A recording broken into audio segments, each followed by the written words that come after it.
Hello and welcome, my fiery singing leaves. So here we are with episode 4 of Pokemon Horizons. Liko and Roy set off. So far we were missing Roy. But that will change today. Do I like him? Do I not like him? Well, that's what we're here to find out, so let's go and have a look. Episode 4. The Treasure That Washed Ashore. Okay, so because she decided to go on this journey, she signed up for online classes. And there isn't even a pandemic going around. Weird how that can work, right? But then she hears a very strange noise, which is Fuecoco here singing. And it sounds cute and weird at the same time. Yeah, I don't know how to put it. It doesn't really sound like singing, but then again, a Pokemon basically is an animal, and which animal can really sing? I guess birds are closest to that. But yeah, it's kinda adorable though, and it doesn't like being seen doing it.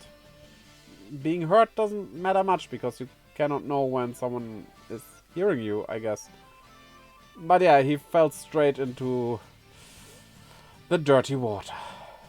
Poor thing. It's kinda cute that she has an observation diary for Sprigatito here, though. Her entry into that is that she observed that the sand is nice when it's sunbathing. Which she already observed, that is not a new thing, so maybe don't put in this same thing over and over again, I guess. Oh no, they lose altitude, which is not that bad if you are in an airship like this, because usually when you use, well, air, be it in a hot air balloon or a zeppelin, and you lose altitude, you go down pretty slowly, so it's pretty safe. You're still going down though. And then they go down onto this island. An island, huh? I wonder if we meet a certain island boy here. By the way, where are we right now?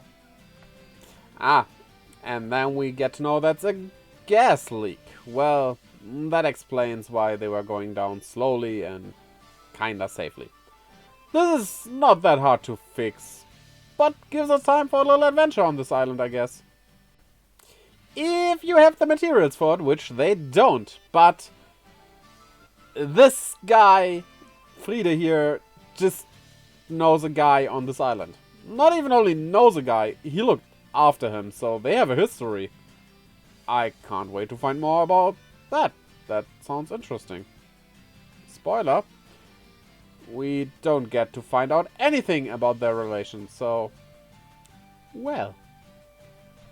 As Friede with Charizard set off to go to that old man, Fuecoco wants to follow them and falls off the ship. Directly into the water. Isn't Fuecoco's flame on the head its life? Will it become a ghost type now? Apparently not. It can just walk out of the water. Well, Liko is following it, so I guess they will finally meet, because Roy is on its way through these woods as well. Then at one point they have to meet each other, right? This is episode 4. It's time for him. I'm not saying it's too late. It's the correct time, this episode. And then we learn about Roy that he also takes online classes, but isn't a Pokemon trainer yet. Even though we have seen that in the school Liko goes to, you get your starter kinda on day 1. It seemed to be day 1 of classes at least. Who knows what's the story, because he might just be going to a different school, of course, where that isn't the case. So, yeah. Also, we still don't really know where we are, and looking at Roy, this has to be Alola, right? He looks very much Alolan. Kanto.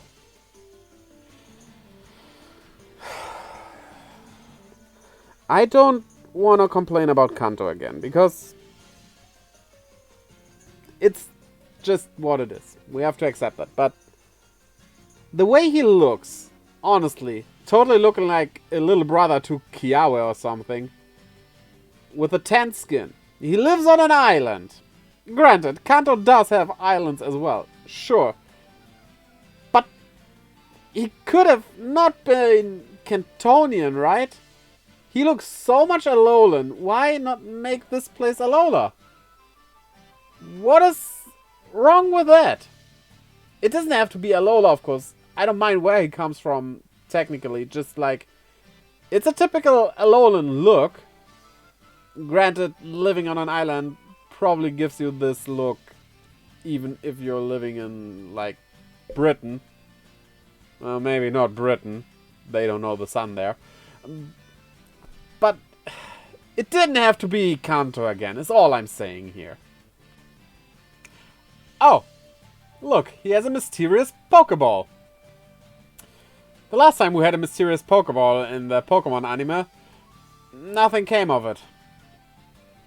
I have hopes that it goes differently here, because it kinda centers the story around these mysterious objects, being that Pokeball and Lico's pendant, which also react to each other.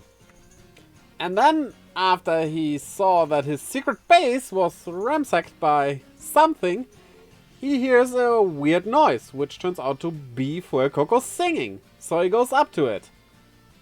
Which, if you remember earlier, might not be a good idea. And yeah, it learned rollout to go down the hill. Not literal though, it's just rolling down the hill, but technically in the anime that is how Pokemon learn moves sometimes, so maybe it actually did learn rollout. Can Fuecoco even learn rollout? I have no idea. And it's running over the edge of a cliff, falling down. Again! Part of me thinks this thing should join Team Rocket, who don't exist anymore, but yeah, the amount of falling is suspiciously close to the amount of blasting off. Okay, remember that I said we don't get any of the backstory? Still kinda true, but the way that old guy phrases it, that he thought that Friede came back to investigate. That's interesting. Very interesting choice of words there. We don't know any more than this, though. And then they have a little bonding moment where Roy wants it to sing, but it's shy and doesn't want to sing. And then you have me just realizing how much sense it makes that Fuecoco sings, because the evolution basically becomes a singer.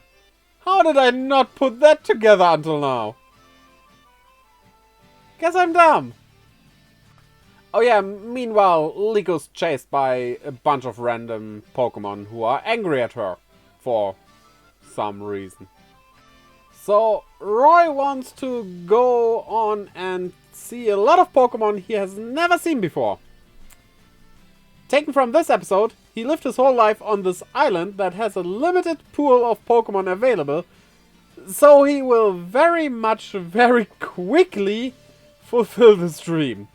He just needs to go into, like, Sinnoh or something, and there's a bunch there. Except fire Pokemon, he won't find much fire Pokemon there. Roy? No, you will be sued by Friede if you put that flag on your boat, because he has the copyright for it. Don't you dare. Maybe make someone yourself with AI out. Yeah, and there his ball is reacting to Lico's pendant. That was weirdly phrased. Sorry about that. And then they finally meet, with Roy helping Lico out of her little predicament. And, like, she asks him, "Who are you?"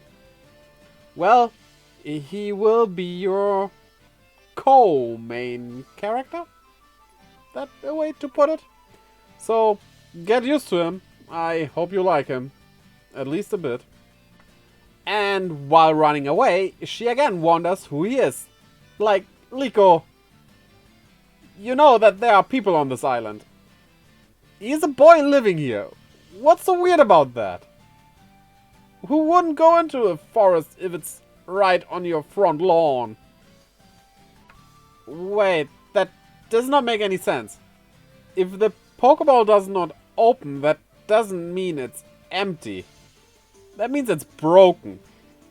And that means if there is a Pokemon inside this ancient Pokeball,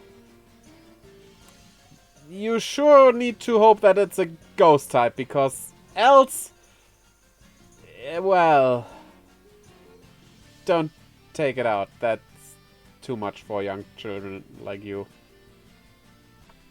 Yeah, Fuecoco ate all their food. That makes them angry. And thus they tangled those four up, bringing them to the food stash. To then proceed, and the only thing I can think of here is that they wanna eat them. Because what else should they do being tangled up like this? But also, Fuecoco, you're a fire type. You could burn those strings easily, you know. You have that little flame on your head that just go do this, and, well, Roy would be free. How about that? No? Oh well. And then Friede comes and does not help them, but instead does a break dance number with the Pokemon here. Well, just kidding. He dances around them like this to tangle them up in their own nets, which works. This is a cartoon after all. And then every Pokemon gets a berry, giving us this adorable shot of a Caterpie. Caterpie is so cute.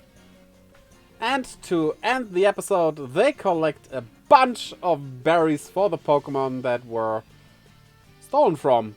Yeah, that's what Fuecoco did, I would say. And thus, Roy can not join them for now. They're still on this island, so probably next episode he will join. It would be weird if he wouldn't. How would that show work if that is the case? Yeah, this episode was a pretty good introductory episode of Roy. You could get a good grasp of his personality and stuff, and I really enjoy him. We have a strong cast of characters in this, so looking forward for more. I'm surprised in a good way. Except the Kanto parts. We have too much Kanto in this, but what can you do? That's the place we are right now. Now, you tell me what your thoughts are down in the comments below. I'm looking forward to it.